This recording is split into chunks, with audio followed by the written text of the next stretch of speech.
I know I've kind of fallen off the wagon a little bit with making videos for, well, the last month.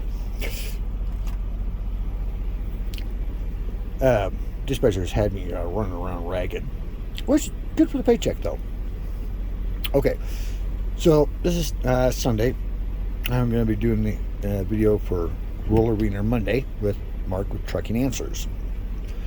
We got, let's see, Amy's chili, medium heat, nice and organic.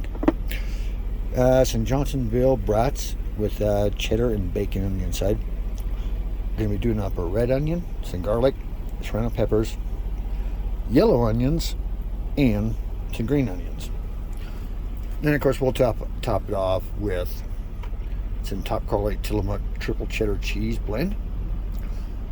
And then for Thanksgiving, which is in a few days, we are going to be, hold on, marinating this baby back ribs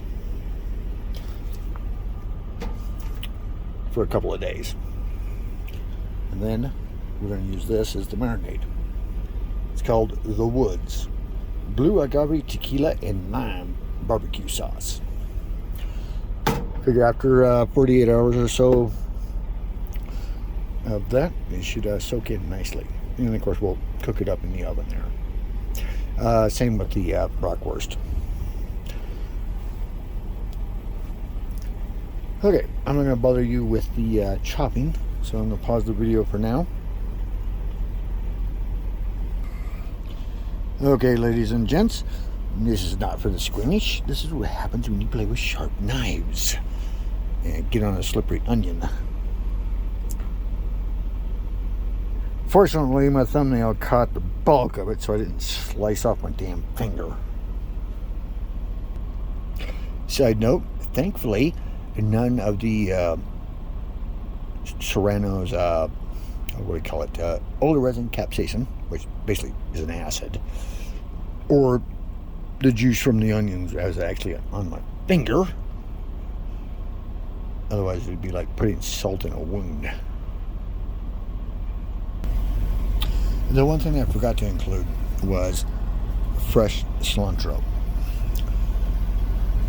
I chopped it up. Of course, I had to do it one-handed because, well, get the, wow, okay. Let's back that off a little bit. There we go. Got the shit happens factor here. Now, we're going to add in some grapeseed oil.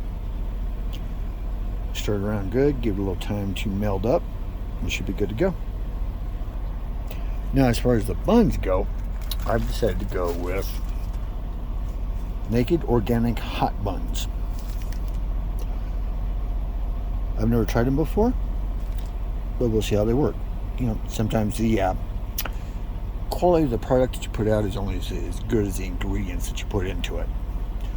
So we shall see how it turns out. Now, I've never actually cooked one of those in an oven before. I've always fried them in a frying pan. So I'm going to go with 400 degrees and recommended temperature 18 minutes. It's set for air fry, which should help. And in case you're wondering, this is the Emerald Lagasse Power Air Fryer 360 with rotisserie, and it's the 1800 watt family size edition. I did have the smaller 1500 watt one, but wasn't too happy with it. And this one does a lot better.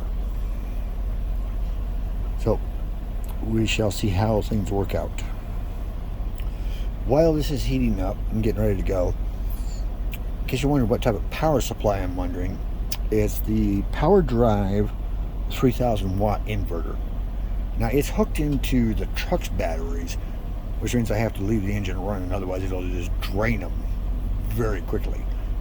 But it does supply enough power that it can run both the microwave and the oven at the same time, as well as a couple of other smaller items. Let's see.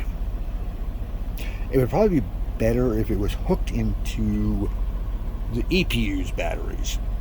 because then I could put the truck on start stop, and as soon as the EPU battery started to get drained, the truck would automatically start, recharge, whatnot, which apparently isn't the case with the truck's batteries that is underneath the driver's side door, because I've had them go dead a couple of times and I've had to jump start them, so they apparently don't have a low voltage sensor on them.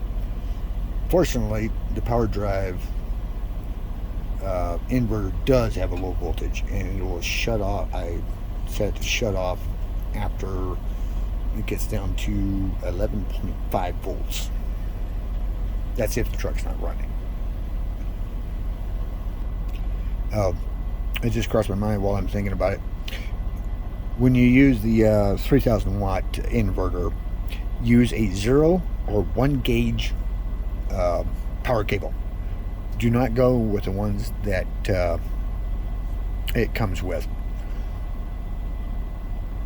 Basically, if you draw enough energy out of it, the cables will heat up and cause the truck to burn down. And definitely let the mechanics at your shop do the install. You do not want to be responsible. While we're waiting for the bratwurst there to cook up, we see a little bit of fun with these ribs. Now, as you can see, they're vacuum sealed in theory. Now, with vacuum sealing, it should be extremely airtight, to say the least. However, dogs have a sense of smell that is over 1,000 times more sensitive than humans. So, what do you say we put it to the test? If he can smell it, he can have it. Chance. What's this? Who's that? And does he? No. No, he doesn't smell the baby back ribs.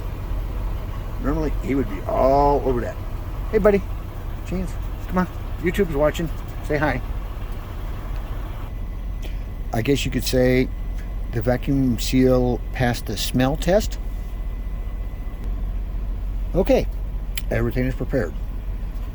It may only be a few minutes in the video, but it took a little while. Of course, because I had to do some preparation work. I went ahead and sliced open the bratwurst there. Get a little on the inside. Hopefully expand the flavor a little bit. So let's see how this goes. Ooh, yeah, it's a little on the warm side. So,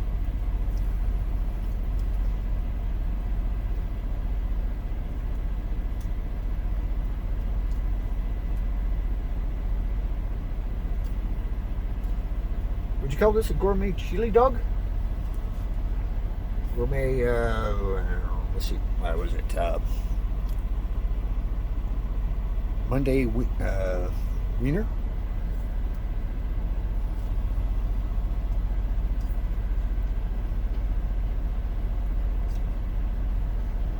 How much would you pay for this in a restaurant? Knowing what you do with the video that I made. Fresh ingredients, organic, handmade. I mean, of course I didn't make the chili handmade. I don't have that much time to I don't want to spend 3 days degassing some beans. Okay.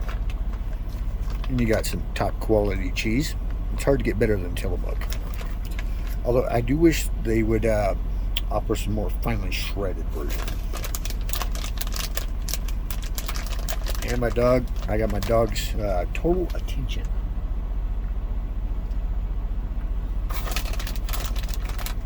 This is the triple cheddar. White, yellow, and it's mild, medium, and sharp combined.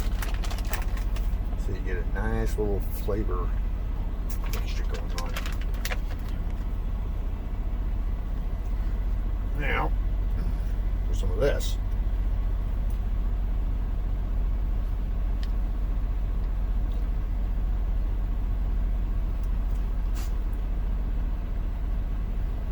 Now, I'm kind of a nutbag for onions and garlic.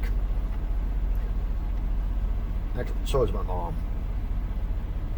We joke around. Any vampire that bites us is going to be in for one rude awakening.